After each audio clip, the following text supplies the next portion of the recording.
Welcome back to La Historia, the show where it doesn't matter if you don't get the random order yet, we're going to the Baltics! What exactly the Soviet authorities accused her parents of and why they had to leave their village is still a mystery to Dinora. Welcome to Lithuania. So, the first known mention of the name Lithuania comes from the annals of the Quedlinburg Monastery, dated the 9th of March, 1009 CE. And this year, the missionary Bruno of Querfurt arrived in modern-day Lithuania and baptized its king, King Nethimer. The actual origin of the name is unknown to us. We're beginning at the earliest known record, as we tend to do. Lithuanian historian Marija, or I'm assuming it's Maria, Gimbutas, states that the first people of Lithuania arrived in the glacial period from two areas: the Jutland Peninsula, which is modern-day Denmark, and what is now present-day Poland. Also look out, because the Polish and Lithuanians, oh my god, the ties that they've had over the years, it's like a storied relationship.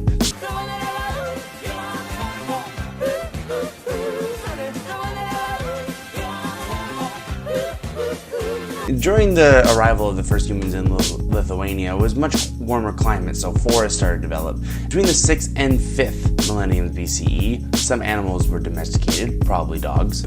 Agriculture not emerging until the 3rd millennium BCE, as those early humans didn't have sufficient tools for farming. So the very first Lithuanians were an ancient group called the Balts, with many different tribes. But the main tribal divisions were the Western Old Prussians and Yotvingians, and the East Baltic Lithuanians and Latvians. The language they spoke was probably an early form of Indo-European languages. Lithuanians and Latvians are the only two remaining groups. A lot of tribes managed to integrate and have their genes passed to modern-day Lithuanians. These tribes were, again reading off my phone because laziness, the Samogitians, the Salonians, the Curonians, and the Samogalians. So fast forwarding kind of quickly through the Roman Empire and the Roman occupation of the area, Lithuania did keep close trade ties with the Romans, even if it didn't keep any political, religious, or cultural ties with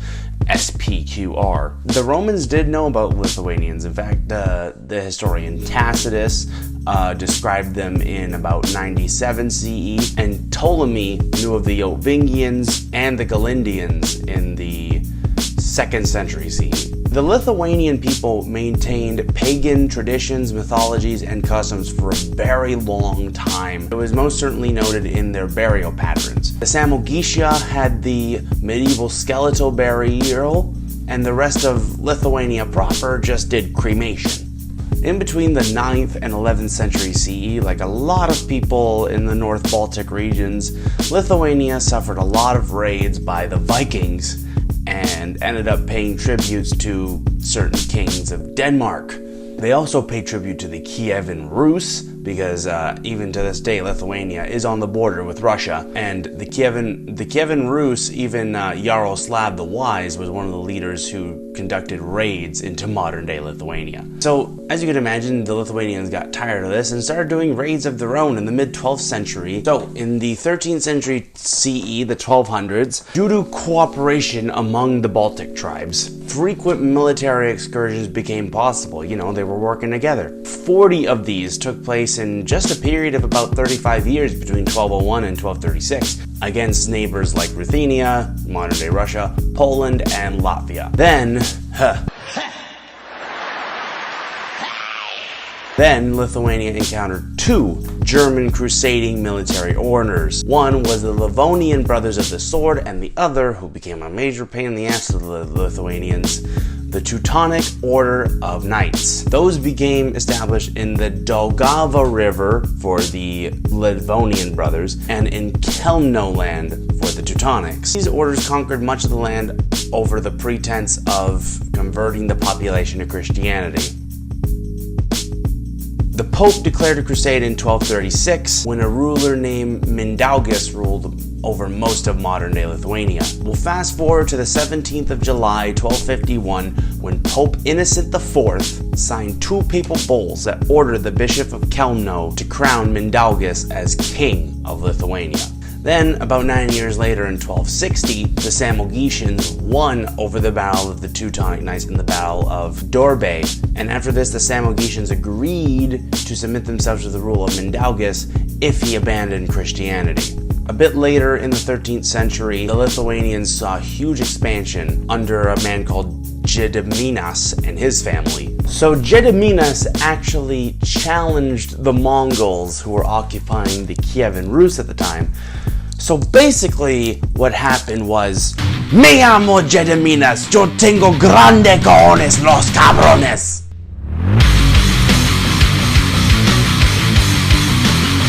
Fast forwarding a bit to the 14th century, many Lithuanian princes who were ruling lands in Russia started to accept Eastern Orthodox style Christianity, but tensions began to heat up between Lithuanians Ivan I and Moscow in 1335. So we're going to fast forward to 1377 when Algirdas dies. His son Jogaila becomes Grand Duke, and Jogaila is pretty important. He was a ruler who was from Geminidas' family, so he was a descendant of Geminidas.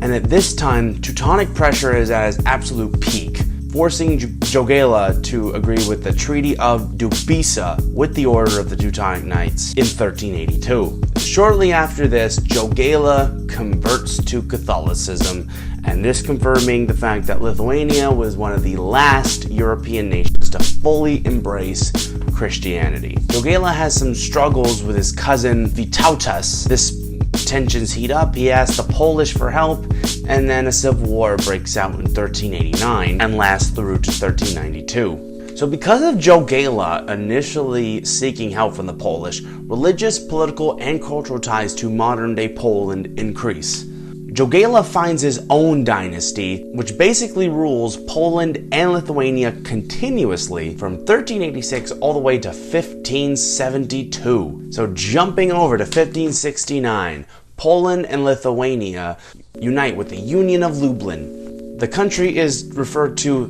the Republic of Both Nations or the Polish-Lithuanian Commonwealth. I like the Republic of Both Nations myself because it's so vague. I mean, technically the US and Canada could be the Republic of Both Nations. Oh yeah, we're the Republic of Both Nations, eh? We just gotta keep apologizing for our loud neighbors, eh? From 1573 onward, the King of Poland and the Grand Duke of Lithuania are pretty much the same person. Then comes the Lithuanian Tribunal, which is basically a high court for nobles that was created in 1581. So during this time, the Lithuanian language falls out of use in favor of Polish, but still manages to survive, even though you had encroachments from Ruthenian, Russian, Belarus, and German. The Lithuanian, now capital city of Vilnius, was the only capital in Europe at the time that straddled both Western and Eastern style Christianity, and it even became a huge haven for Jews, even being nicknamed as the Jerusalem of the North. The Commonwealth was a bit hunky-dory for a bit, but it started being weakened with what else? A bunch of guys going, yeah, this is my land, no, yeah, this is my land, this is my land, yeah! Get out the swords and shit, this is my land! The first war that really weakened Lithuania was the Ukrainian Khmelnytsky uprising of 1648. There were a few northern wars from 1655 to 1661. The Swedish army invades in something called the Deluge. Later, Vilnius is burned and looted by the Russians. Oh, those Russians. And one more Great Northern War happens between 1700 and 1721. War wasn't the only thing that devastated the Lithuanian-Polish Commonwealth. The great equalizer of history, the thing that kills hundreds of thousands of people, always manages to even things out. Disease! Plagues and famines also devastated the Lithuanian-Polish population. The biggest famine/disease period was the Great Frost of 1709. Fast forward to a constitution that was signed on May 3rd, 1791, which was just a culmination of the belated reform process from the Commonwealth anyway. There were partitions made in 1772, 1793, and 1795, and basically after 1795, the Polish-Lithuanian Commonwealth ceased to exist. The territory got divided between the Russian Empire, which took 90% of the territory, and the Kingdom of Prussia. So we're going to go through the post-Commonwealth period from 1795 till 1918. We're going to go through some highlights. So Napoleon Bonaparte and his big Grande Armée arrives in 1812. He was invading Russia. The Lithuanians were a fan of that, so they were like, oh yes, we're going to invade Russia. There were two big revolts against Russia. The first took place in 1830 to 1831. This was called the November Uprising. And the second took place between 1863 and 1864. This was called the January Uprising. Poetry by guys like Adam Mickiewicz stirred emotions in Lithuanian people and really started to fuel what would become the Lithuanian Revival period. One of Lithuania's most famous landmarks, the Hill of Crosses, began to form in 1831 after the November Uprising. Fast forwarding to 1864, when a lot of nationalism and push for self-rule bubbled up within the Lithuanian government and people. The Russians tried all sorts of suppression tactics, like banning the Lithuanian language and alphabet in schools. They banned the press in 1865, but newspapers such as the Ausra and Vapas continued to push the Lithuanian language and keep the destiny and the will of the Lithuanian people on the straight and narrow. So we have this cycle of Lithuania revival grows, Russia grows harder. Lithuania grows, Russia grows harder. Until they don't got time for this bickering anymore, because it's 1914 and Archduke Franz Ferdinand just got shot. Towards the end of World War I, on December 11th, 1917, the Council of Lithuania, led by Jonas Basnavicius, declares independence from Russia as a German protectorate. Fast forwarding through the 20th century a bit, Lithuania goes through democratic and authoritarian periods in the 1920s. Of course, it gets hit by the Great Depression in the 1930s. Let's be honest, who didn't? Lithuania is occupied again by the Soviets just before World War II. Like, I get it, Russia. You want their land, but just like just go back to your vodka for a second. Come on! Until 1941, when a little power-hungry asshole with a Charlie Chaplin wannabe mustache came around to Lithuania and occupied it from 1941 to 1944.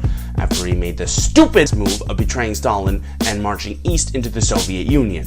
Obviously, the Lithuanian Nazi occupation was not good for the still pretty big Jewish community.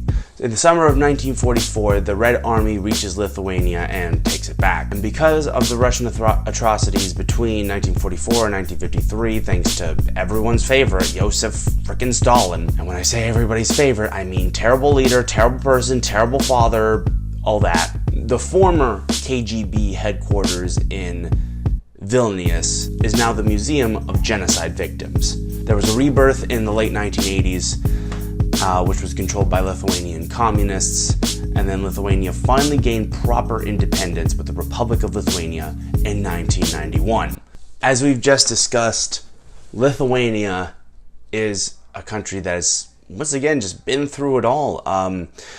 On the coast of the Baltic Seas in the north, in kind of the northwestern but northeastern areas, has had a lot to deal with, has been at war with his neighbors, but also became best friends with his neighbors. It was always at odds with Russia, but when it came to Poland, there was no other nation that had Lithuania's back. Maybe Latvia, but we'll get to them eventually. Anyway, guys, that was it for Lithuania. Another crazy European story. Okay, ladies and gentlemen, now comes that time. We're going to generate the country for next week. My camera died, so I'm just doing it like this. Right now, as you can see, we're on Timor-Leste. Hopefully, the footage from the screen recorder renders. Okay, about to hit rerun. The next country will be Honduras. We'll see you guys there.